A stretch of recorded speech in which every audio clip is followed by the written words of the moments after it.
La ville de Cotonou a officiellement installé son nouvel exécutif municipal à l'issue de la séance solennelle consacrée à la mise en place du conseil communal issu des élections communales et municipales du 11 janvier 2026. À l'issue de ce scrutin, l'Union progressiste Le Renouveau étant en tête avec 34 conseillers contre 15 pour le bloc républicain, a procédé à la désignation de Luc Nyakadia comme maire de la ville de Cotonou, ville vitrine du Bénin. L'expert urbaniste aura la charge de conduire le conseil communal pendant les 7 prochaines années. Pour ce septennat, les défis qui attendent la nouvelle équipe dirigeante sont multiples. Le maire de la ville de Cotonou hérite d'une commune qui a beaucoup d'attentes.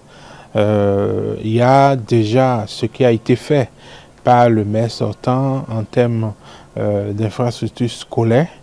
Il y a un partenariat qui est mis en place entre Cotonou et l'État central, permettant aux agences de l'État d'intervenir dans la construction des infrastructures dans la ville. Il faut poursuivre cela, mais il faut aussi mettre en place des mécanismes pour que la ville de Cotonou soit dans une vraie démocratie. Luc Nyakadia devrait inscrire ses actions dans la continuité du service public local, tout en relevant les défis urbains propres à la métropole. Le profil du nouveau maire présage d'une gouvernance concertée et rigoureuse afin de répondre aux attentes des citoyens en matière d'aménagement urbain, de gestion des services municipaux et de développement durable.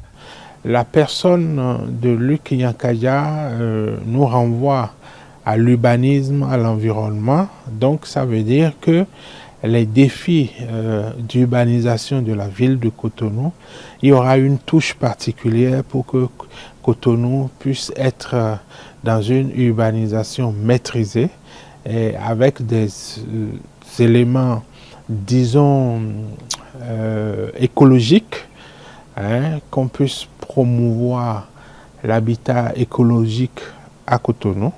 Je sais qu'à plusieurs reprises, les maires de Cotonou ont essayé de créer des écoquartiers, ça n'a pas marché.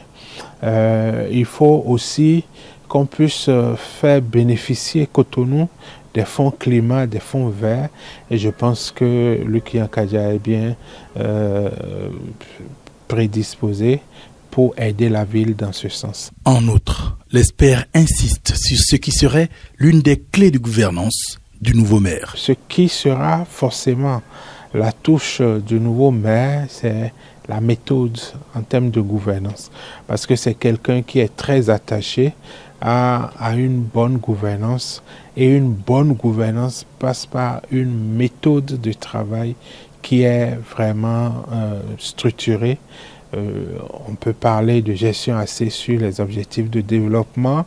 On peut parler de gestion axée sur les résultats. Il y a beaucoup d'outils et je pense qu'avec Luc Nyakadia, Cotonou pourra bénéficier. Une nouvelle ère commence pour Cotonou. Les attentes sont exprimées.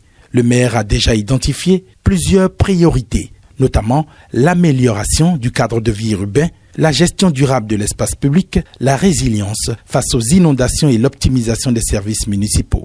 Il a également annoncé que les premières actions de son mandat seront consacrées à une évaluation globale de la gestion municipale et à la définition d'un cadre de travail structuré.